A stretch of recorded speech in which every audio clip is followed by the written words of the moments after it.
Earlier today, I was thinking about ways I could make my day about 60%. 4chan's LGBT board, also known as TTT, it's trans, is my least favorite place in the entire internet. My beef with TTT is the irony poison that permeates the entire board's culture. It's the most toxic shit I've ever read online. These people have an inherent need to center the conversation on suffering of themselves and others. TTT values gender conformity, but also simultaneously rejects the notion that they could ever conform to assimilate to society. It's an assimilationist culture that is perpetuated by nothing but defeatism. And, I can't really blame the trans women that fall into this shitty online space.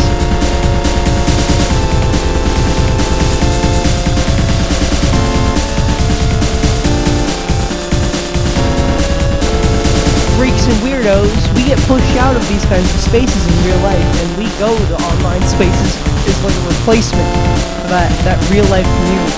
The reason these people use this board is because they need a place where their suffering will be validated. Wanting your suffering to be validated by others is like a very human experience. I very much understand where the impulse comes from. Especially as women, our suffering can be downplayed by patriarchal forces, either mentally or physically. Our feelings of pain simply have no meaning to those in power. I understand wanting to validate that suffering in that sense. For women, when we express our suffering, it usually comes out as female rage or female depression. Patriarchal society at large does not value female rage as male rage. It's not viewed as righteous. We're called victims, basically. For trans women, female rage is just seen as a masculine trait. We're not allowed to be mad in typical womanly ways. Society views it as cringe when trans women gets mad. Meanwhile, female sadness and depression is very normalized by society. The portrait of a tragic woman is an inherent part of femininity. It's very easy to turn that suffering into a feminine marker, an easy point of validation.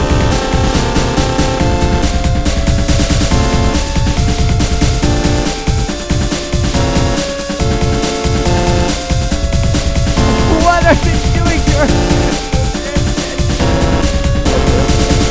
The culture on TTT has no positivity to it. This board is just fucking depressing. It is bleak. There is no possible world where these people can see themselves as happy. Maybe I'm being overly combative or critical of TTT, but I have seen firsthand what these brainworms do to my friends. A cis woman friend of mine posted a selfie on TTT, and she got told she would never pass, ever, and she should detransition. Basically, nobody passes on this stupid thing. They will take any opportunity to tear you and themselves down. It sucks to be around people that think this way because I understand the suffering. It's not easy to just think differently about your very existence. I know better than that. It's very hard to overcome these internalized feelings. And, the world has kind of fucked us over as trans, but it's very easy to see that. A certain level of mourning is very understandable. It's helpful to point out and be like, hey, this is the way that we as a community suffer. I don't want that to be downplayed throughout everything that I'm saying. You have to recognize that it's not a hopeless, impossible thing. You need to fight the nihilistic belief that it's so over. We are not forever doomed to an unhappy existence. Nihilism kills. I understand the pessimism. I feel that pessimism frequently. The nihilism kills.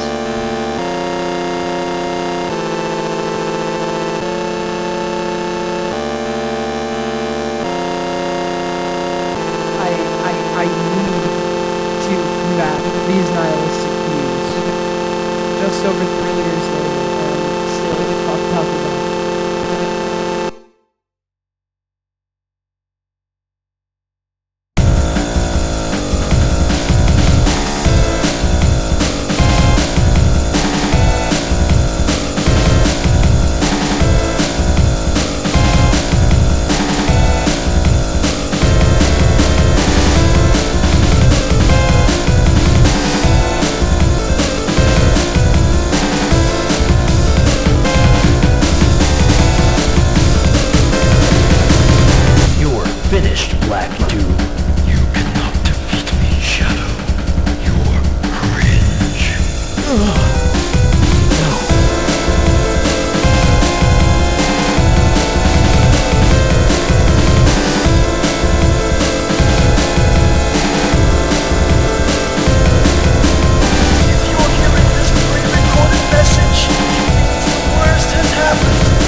world's most based life form, you are scientifically designed to be based.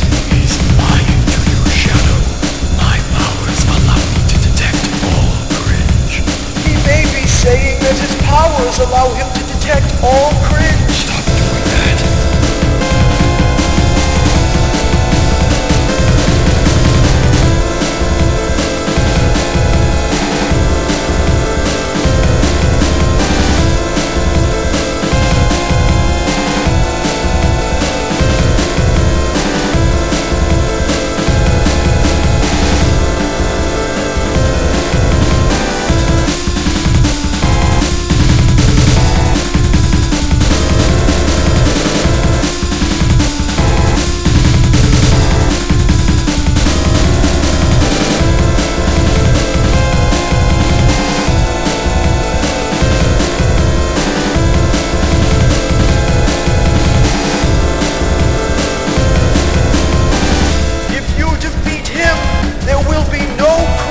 That's preposterous. Cringe is determined by your behavior, not by blood. Even if I were cringe, my DNA would have no effect on Shadow being so. He may be making a valid argument about the nature of genetics, but observe this meme in which I have depicted him as the Soy Jack and you as the Chad. He has already lost. No, impossible. You're still cringe. No, Soy Dude. You're cringe. I'm not cringe.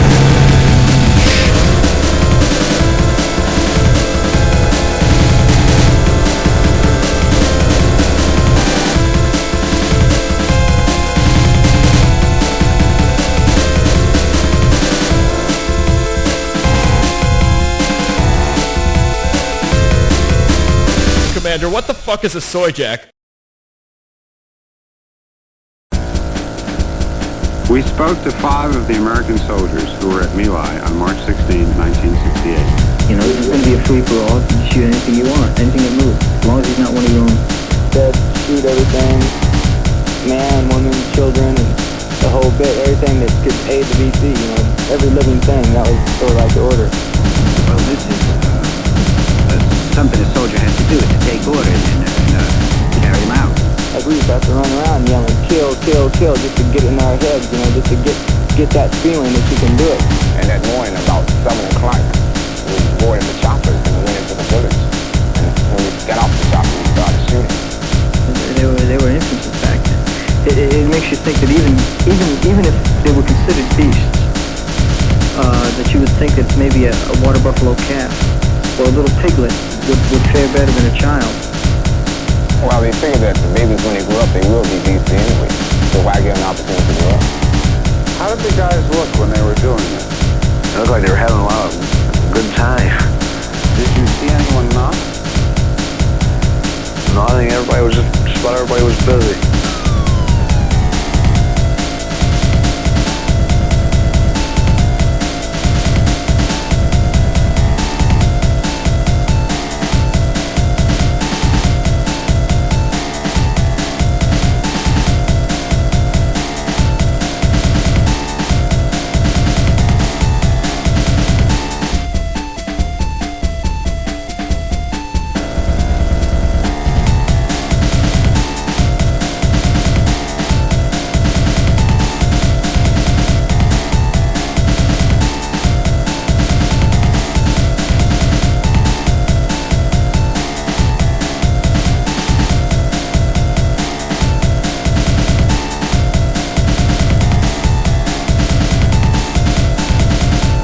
What do you think a war crime is?